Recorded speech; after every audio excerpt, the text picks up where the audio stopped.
Ayan, magandang umaga po sa ating lahat. And kay Dr. Ming Ultuhan, Principal 2, thank you po sa pag-invite ulit. At yung mga parents po na nandyan po sa likod, di ba, gumagano ako para makita ko kayo. Punta po kayo dito sa upuan, may upuan po dito. Para makaupo kayo kasi marami po akong sasabihin. Baka may biglang matumba po dyan. Nakatatayo, napagod, nakatatayo. Dito po kayo, may upuan dito, mga mami. Dito po kayo. Para lahat po rin nakalapit. Para mapakinggan po ninyo.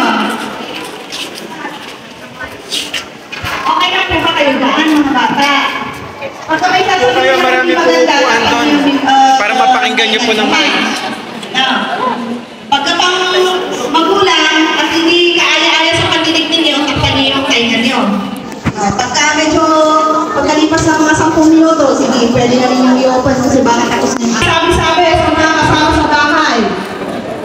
O, mga kaaway, mga asawa dito. Dito. Meron po ba? Ayan. Papahapyawan ko lang po ang 9262. RA 9262, papahapyawan ko po. Okay lang po ba? Kasi para maging mabuti tayong magulang at para alam natin ang ating mga ginagawa sa ating mga anak, eh dapat po siguro, alam din natin po kung ano yung mga karapatan natin bilang babae. Ngayon sina kuya, sabi, bakit babae lang? Baka pwede naman isali kami pang lalaki, ano?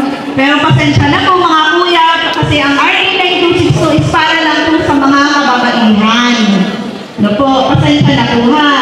Hindi po kayo kasama doon. Marital rape po ang tawag doon. No, mga kabataan, hindi nyo alam yun, takpan nyo yung, ano nyo, kainan nyo. Nagtahil talaga. So yan po, sa physical abuse natin, yung mga namumugbog na mga asawa dyan, abay huwag na ninyong gawin. No, may physical abuse tayo, kailangan, kung nabugbog kayo ngayon, within 24 hours, kailangan po magpa-medical. Kasi pag 24 hours, nakalipas ng 24 hours, hindi na po matatanggap yung mediko legal ninyo. No. Kailangan po within 24 hours na nabugbog kayo, nasaktan, physically, kailangan na po ninyo magpa-medical sa public hospital. Hindi po pwede ang private. Bakit? Sa tingin nyo, bakit bawal? At hindi tinatanggap ng korte ang private. Kasi ang private, pwede bayaran. Tama po yun. Yun po ang kailangan sa physical. Pagka binubugbog kayo, sinasampal kayo. Marami dyan, tatay-tahimik, ngingiti-ngiti, pero nakaranas na. O, abuse na yan, mga nanay. O, pangalawa, yung mga malala, ang mga asawa dyan. Hindi lang kayo madaldal, ano? Mas madaldal pa si lalaki. Ngayon, sa psychological po, babagsak yun. Sa mental abuse. Kung saan ang kailangan po natin ay psychological assessment. Hindi na po pwedeng kwento-kwento lang. Kailangan po may medical legal tayo or may assessment tayo naman sa psychologist. No. Pagka wala po kayong pambayad, kasi private po, tinatanggap ng korte, pumunta po kayo sa amin, tutulungan namin kayo o kaya yung mga bawsi po ninyo sa barangay. Alam po nila kung saan kayo i-refer para makalibre. No. Yun yung sa psychological natin. Kaya mga kuya, huwag kayong mura ng mura kasi baka mamaya biglang kumaliktad si misis ninyo. Hindi kinakaya yung mga pinagsasabi ninyong hindi maganda. Mga nakakasakit ng damdamin, mapasok po sa psychological yun. Mga ate, medyo bawas-bawasan din natin yung bibig natin kasi ha. Kasi baka yung mga sinasabi natin pagmumura dyan, biglang ibalik sa atin. Ang sakit, di po ba? No. So yun, medyo hinay-hinay din po tayo. O, pangatlo, sa financial abuse, yung mga hindi sinusustentuhan ng mga anak. O, hindi na po hahawakan ng barangay o ng pulis po yun. Yung po ay hahawakan na po ng korte. Diretso na po kayo sa may Malolos, family court. Dalhin po ninyo yung birth certificate ng anak ninyo.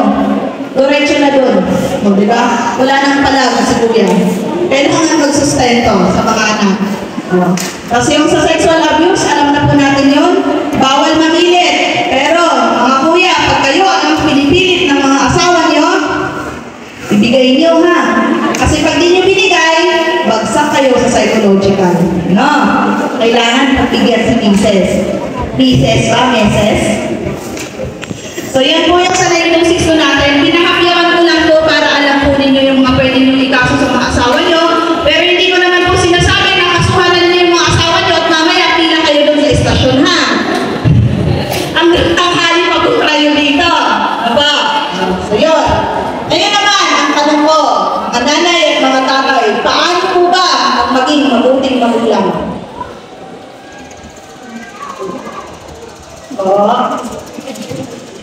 Nagsusubaybay sa mga anak. Ano pa po?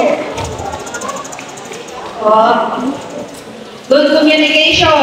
Opo. Ano pa po? Support. Opo. Ano pa po? Di po ba? Ang dami, no? Para maging mabuti kang magulang, kailangan suporta financially. Open communication, nasabi. Ang sa panahon po ngayon, pagkaanak po ninyo is mga minor, kahit anong gawin ninyo, mga bata kayo, makinig kayo, huwag yung cellphone. Pagpukuhanin ko yung cellphone nyo. Pakinggan nyo, ha? Kayong mga kabataan na minor pa lang, na pinapalakon ng mga magulang, na binibigay lahat-lahat ng gusto nyo, ang lahat ng gagawin ninyo, masama man o maganda, ang bagsak niyan, magulang nyo. Naiintindihan ninyo? Hindi ninyo pwede sabihin na magnanakaw ako, pero ako lang to. Huwag niyong idamay yung magulang ko. Hindi pwede, kasi minor kayo. Pag nagnakaw kayo, damay magulang nyo. Naiintindihan? O yung cellphone, hindi talaga may baba. Gusto ko. Paano yan sa bahay? Mga nanay, dapat i-observe ninyo sa bahay pag kumakain, nasa hapag, tanggalin ng cellphone ng mga anak nyo. Kasi yung mga sinasabi nyo, wala. Ganun lang ng ganun yan, pero nakatingin pala, pinapanood. Diba? Tango ng tango, pero sa tanongin nyo yan. Ano yung sinasabi ko anak kanina?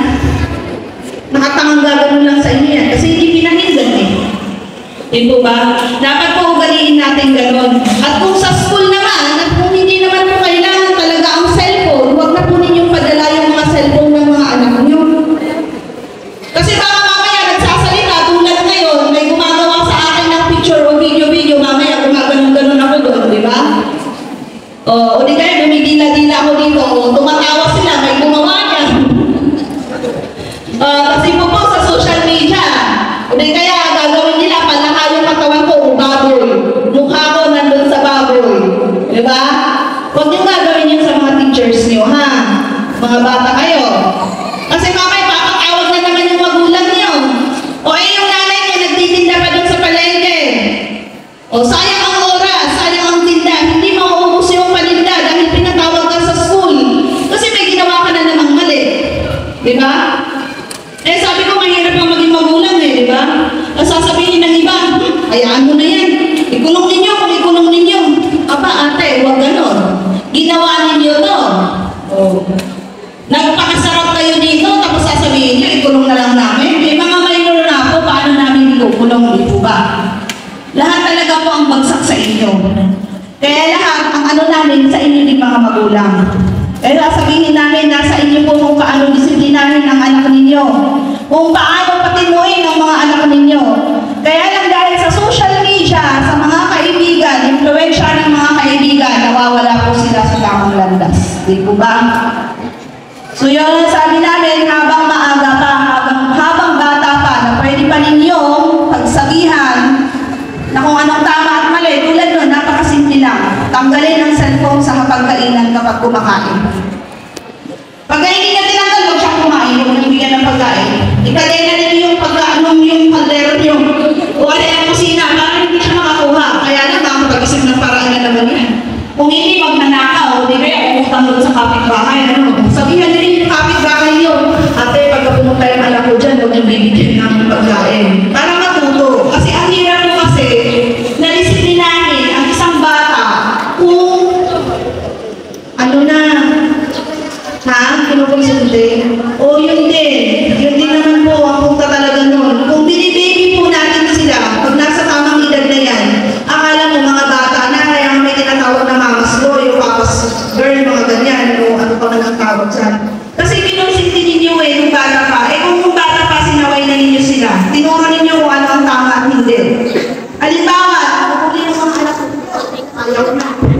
Ay, yan naman lang. Nambubuli yung anak ninyo. O, pinatawag kayo. Narinig, tanong ko na lang pala.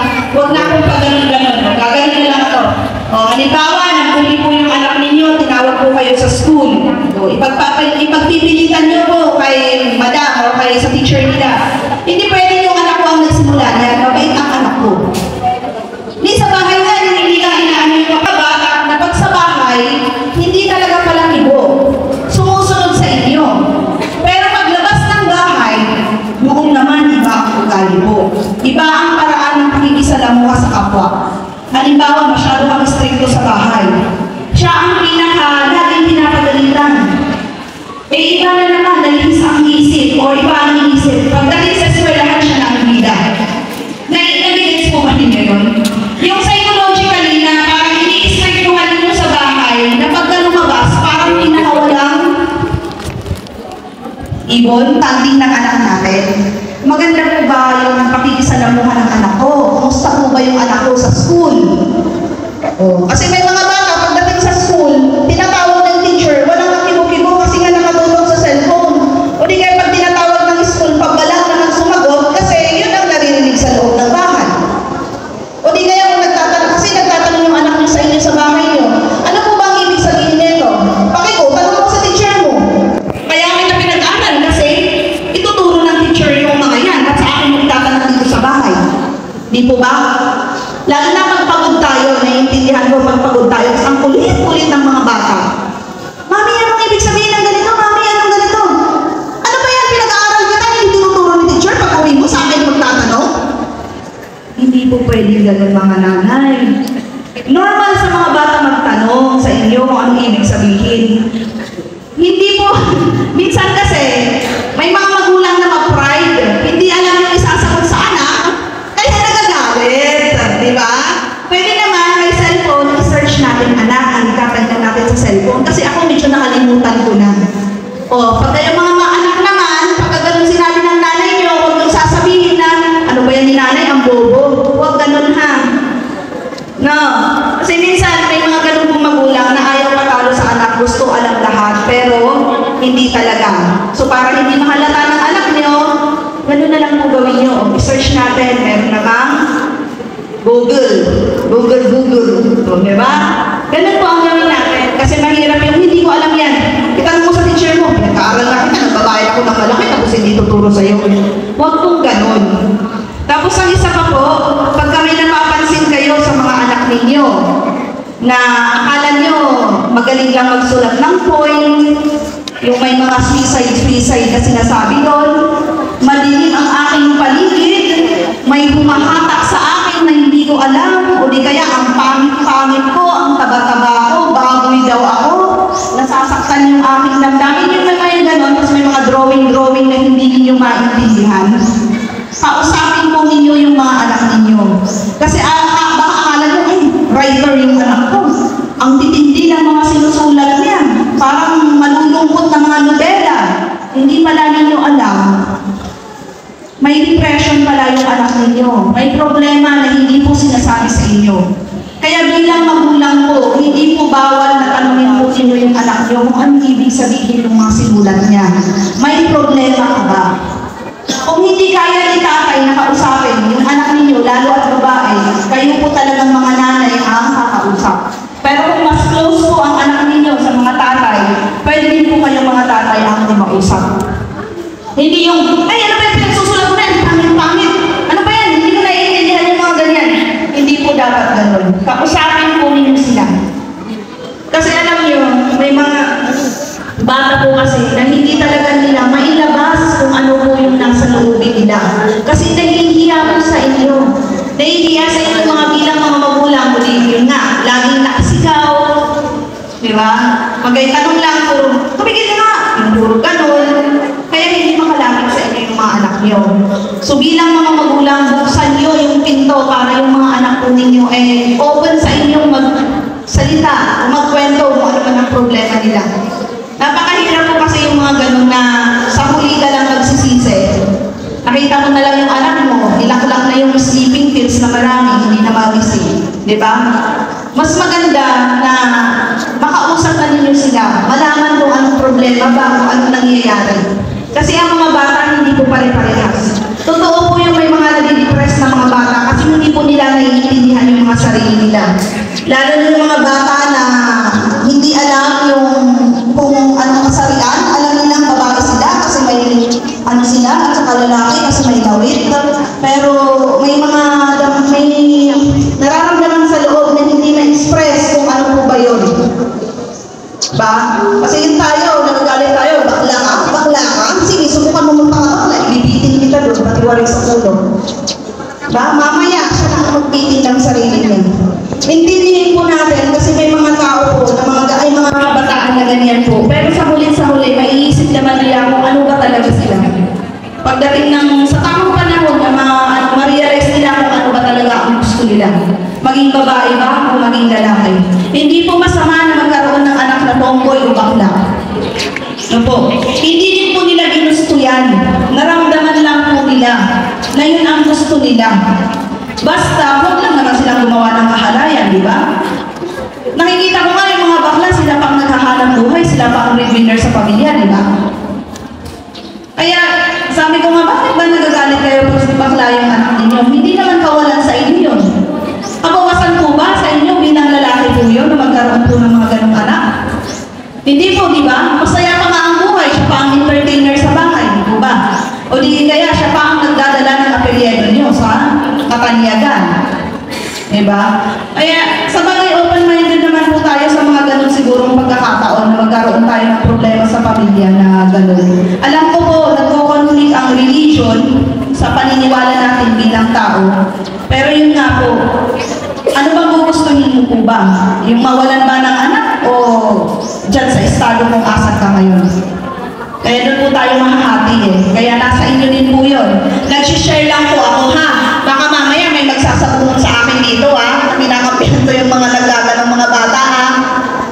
Nag-share lang po ako kung anong dapat ba. Kung ano ba ang gagawin ninyo ba pagka nasa ganun kayong sitwasyon. Kasi sa ngayon, sa mga wala pa sa sitwasyon ganun, wala yan, okay naman yung mga anak ko. Pero malay nyo, baka pag-uwing yun. Diba? Pag kami na-observahan kayo sa mga anak ninyo na hindi talaga, parang hindi maganda, kausapin at kausapin ninyo sila. Kasi yun nga, napupunta talaga tayo sa pagkakataon na akala mo okay na yung pamilya mo kasi nabibigay mo naman lahat ng kailangan, lahat ng luho, binibigay. Pero sa huli, bakit naging ganon? Lalo na yung mga anak ninyo na laging ginagabi. O maya-maya, umuwi sa inyo, nakalunok na ng bola. Diba?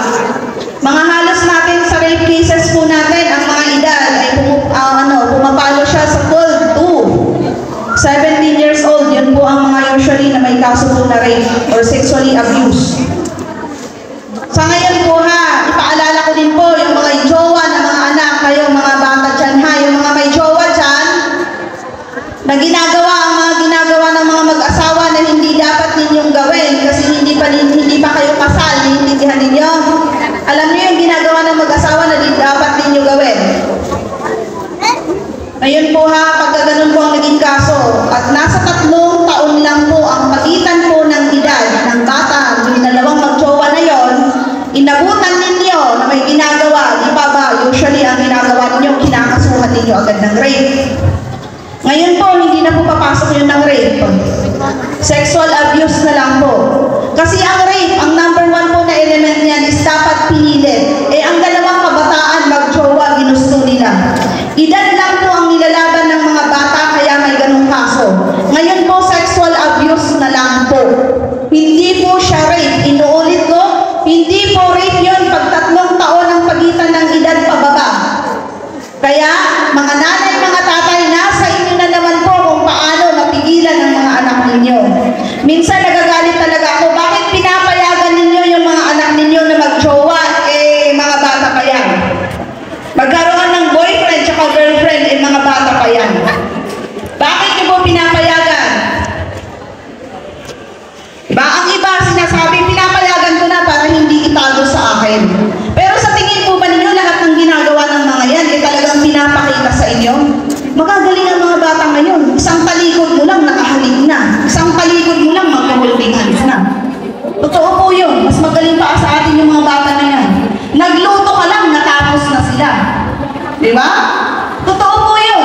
O, nasa bahay nga sila.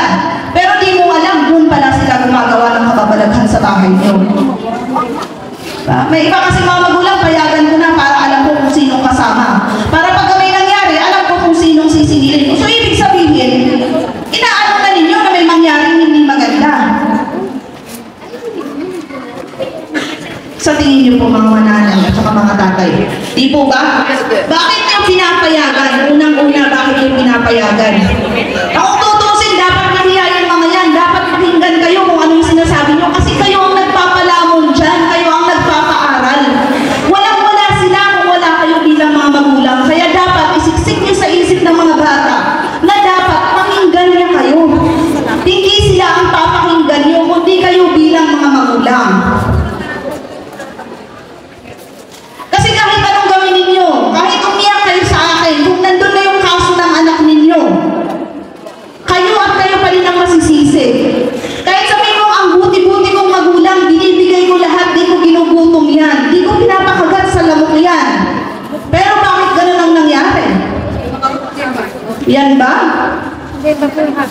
Kasi sinanay nyo sila Sinanay nyo sila na lahat ng gusto nila, binibigay ninyo. Ni wala kayong hindi, puro oo na lang.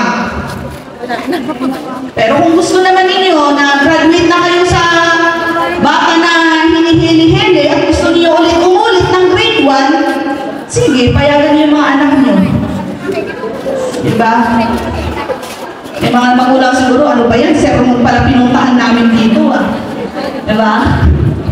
Sermon po ba ang napuntahan niyo dito? Pero yan po kasi ang nangyayari. Kahit ano pong sabihin natin, pag nasa poder pa ninyo yung bata at nasa minor pa na sila, lahat po ng gagawin ng bata, lahat nagre-reflect sa magulang lahat. Hindi inalagaan ng nanay yan, pinabayaan yan. Yun po ang magiging labas po nun. Pasensya na po sa talagang nagsisikap para sa mga anak. Pero yung mga anak talagang matitigas ang ulo. Yun nga yung sabi ko, bata pa lang, putulin na din po ninyo yung sungay. Kasi paglaki ng mga yan, kayo din po ang problema dyan. Sa inyo pa din po ang bagsak niyan. Walang silbi na pag-aralin ninyo yung mga anak ninyo kung sa huli, babagsak lang din sa kulungan. Buti kung sa kulungan, nagagalaw nyo, paano kung palutang-lutang na lang dyan sa ilog? Po ba? Tatay, baka gusto niyo pong maupo. Okay lang ba kayo dyan? Yung mga meron pa dito upuan po ha. Lumapit kayo dito para marinig niyo yung sermon ko. Mga bata, wala talaga. Cellphone lang ng cellphone. Wala talagang napakinggan. Tanungin niyo po yung mga anak ninyo. Pag uwi niyo, ako may naintindihan. Pagka wala, nako, sinasabi ko sa inyo. Wala na talaga. So yan. Dito din, may nabalitaan din akong nangyari dito. Umaano na din talaga yung sa drugs natin kasi wala na si President Duterte, Kaya lang napakalungkot na mababalitaan mo na sa school nakakapag-puslit ang mga bata ng mga hindi dapat puslit sa loob ng klase.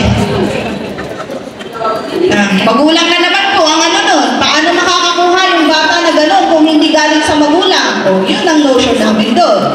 Yun ang sa isip namin doon. Paano mo hindi nabantayan yung anak mo, hindi mo alam, gumagamit na pala nun. Hindi din po bawal mga nanay at tatay na i-check ninyo yung mga bag ng mga anak ninyo, yung mga bag nyo, pa-check nyo mamayang hapon pag uwi, baka itapon naman ninyo yung mga luwa. Kayo ba, pagka naabutan ng gano'n, anong pakiramdam? Yang-iya ako nun, pero pinaliwanag ng nanay ko, normal lang yan na may sulat-sulat, pero huwag mong seryosohin yan. Kasi mga bata pa kayo, hindi pa ninyo alam ang tama at sa hindi. Hindi nyo alam kung talagang love mo ba yan o kaya hindi. Kaya may tinatawag silang mga puppy love, ganun sa amin. Sa inyo yata, love agad. Kasi hindi totoo yun, mga bata. Batang pag-ibig, ganun. Opo, yan yung sinasabi ko, hindi po bawal na tingnan ninyo po yung laman ng bag. Inspekin ninyo. Hindi naman sabihin lang, inspection ng bag pagdating sa bahay. Hindi naman. Yung habang naliligo, pwede namang silipin kung anong laman ng bag. Pag naabutan kayo, hindi, tinitingnan ko lang yung dapat wala yung mga anak dito Tama po. Ayan. So yun, pag naabutan, sabihin nyo, inasikaso lang yung bag, Hindi, huwag nyo ipagsabi sa iba, yung mga hindi nakikinig, bahala kayo dyan. Tapos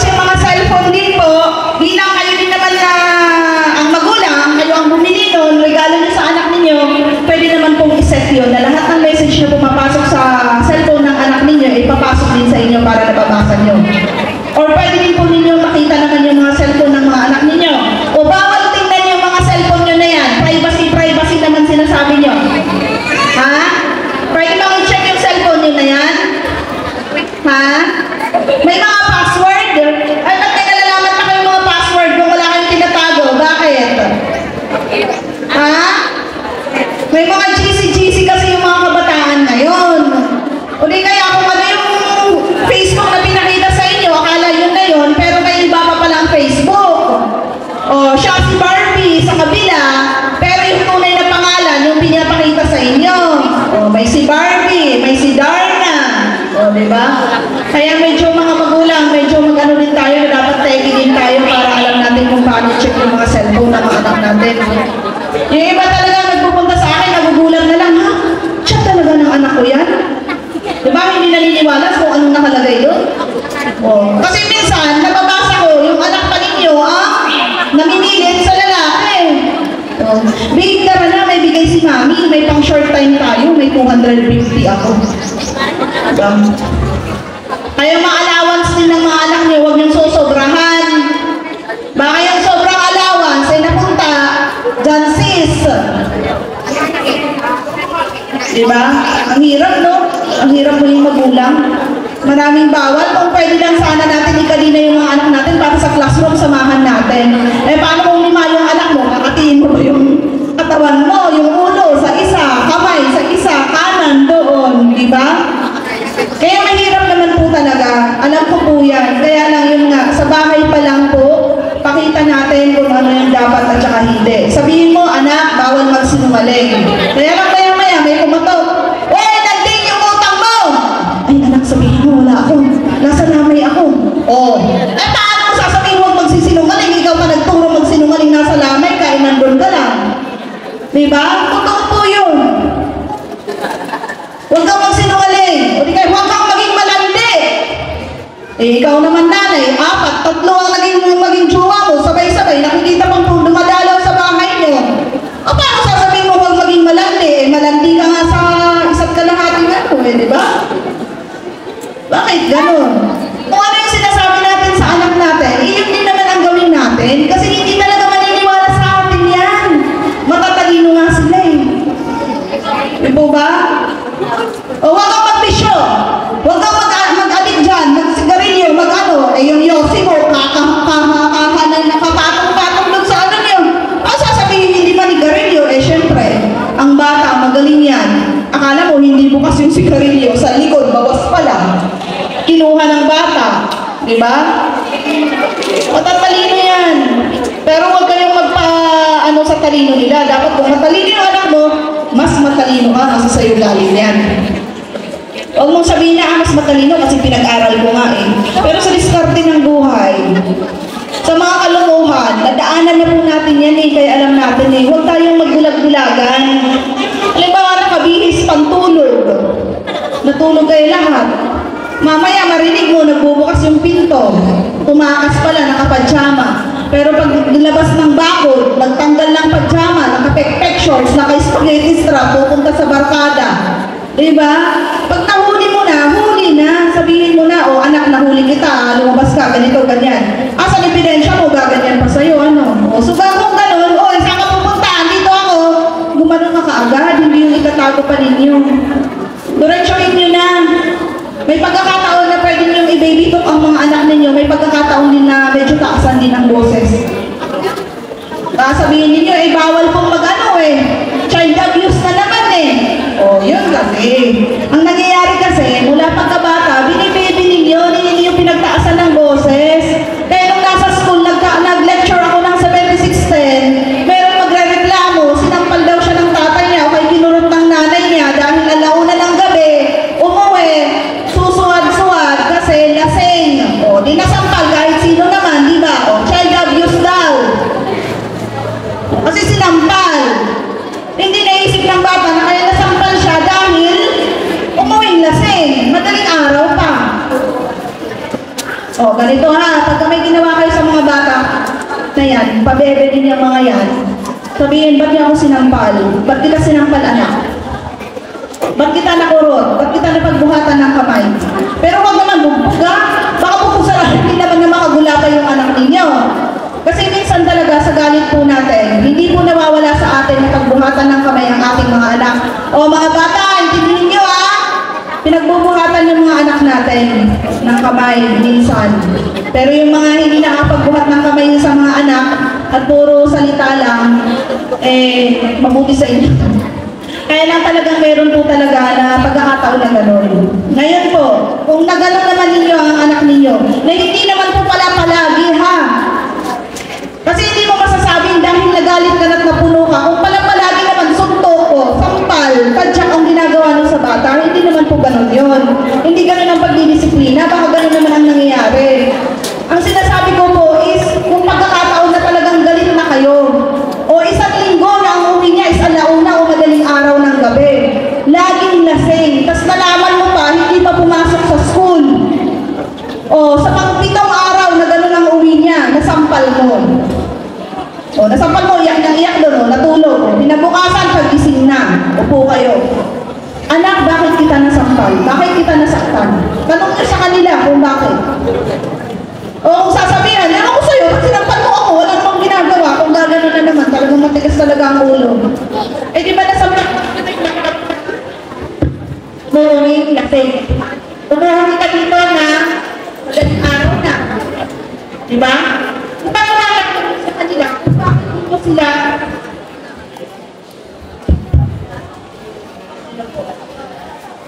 ayaw na yan. Ayaw na yan. Ipaliwanag ko nito sa kanila kung bakit po ninyo sila masaktan. Yung pangkapilang ano ng mga bata, kasi sa isip nila lahat akong sinasaktan ng tatay ko kasi hindi niya ako mahal. May mga gano'n pong pagkakataon na hindi po ako gumagawa ng kwento pero may kaso akong gano'n.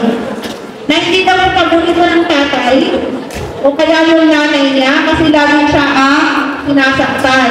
Pero, nung masabi namin kung ano ba talaga, kausap ko siya, ano bang ginagawa mo kung ano nasasaktan? O, pag-uwi ka ng gabi na dapat hindi ginagawa ng bata. Umiinom ka na hindi dapat gawin ng bata. Nung na-realize niya na, oo nga po pala, mali ako. Kasi sa isang bata kasi, minsan ang isip nila is sila ang tama. Which is hindi talaga dapat. So sa akin na naman po mga magulang at sa akin po, ipaliwanag kung bakit tayo nagalit, bakit natin nagawa sa kanila yung mga ngayon. Malagay mo na? Pwede din naman po kung i-practice yung reward at punishment. Kapag ka may ginawang maganda, bigyan ng reward. Pero pag may mga hindi maganda ang ginawa, pwede nyo gawin yung cellphone for 1 week o ng cellphone. Para alam nila na pag gumawa pala ako ng masama, may punishment o may gagawin sa akin na ano, ayaw ko. Pero kung maganda ang ginawa ko, may reward akong matatanggap. Ganun po. Para at least paano natin yung mga anak natin. Pero pagka hindi po effective, kasi may mga talagang batang hindi naman po nakukuha sa ganon at talagang iba ang naging effect sa kanya ng environment niya, pwede naman po natin silang psychological assessment. Hindi po lahat ng psychological assessment is sa baliw po yun. Hindi po ha. Sa ibang bansa po yun ang ginagamit nila para maano yung bata kung may something po sa kanilang pag-iisip. Hindi po sa mga baliw yun, kundi para maitama natin yung isip ng mga bata habang maaga pa. Kasi mahirap yan na nasa tamang edad sila tapos ganun pa rin sila. Kaya minsan nga, no, kahit mga magulang, hindi kayo matanaw ng mga anak ninyo, hindi kayo mabatingan lang, parang wala lang kayo sa kanila. Diba? May nangyari something dyan, nung bata pa kayo talaga. So habang mas maaga pa, i-ano natin yung anak natin na sa tamang landas po sila mapunta. Habang maaga, pupulan ng sungay kung kailangan. Huwag tayong papayag na tayo ang utos-utusan, dapat tayo ang mag-utos sa kanila. Pag nasa tamang edad na sila, wala naman na kayong pananagutan kung anong gawin man nila. Kaya lang sabi nga ninyo, walang magulang na titiisin ang anak. Kaya lang ang anak, kayang tiisin ang magulang. Masakit po, ano? Pero pag naging magulang din po yung mga yan, maiisip po nila na lahat ng sinasabi natin, tama. Kaya kung ano yung tama, yun ang isiksik natin sa isip nila. Kasi maiisip at maiisip din naman po nila yan pagka matanda na sila at may pamilya sila. Para wala tayong pagsisihan na sana ganito ang ginawa ko, sana ganun pala ang ginawa ko na pagdidisiplina sa aking mga anak para naging maayos sila. Eh wala na late na, diba? So habang maaga pa, gawin natin ang dapat bilang mga magulang. No po. So, yun lang po ang aking mai-share. Pasensya na po sa sermon ko. Pasensya na sa mga inang to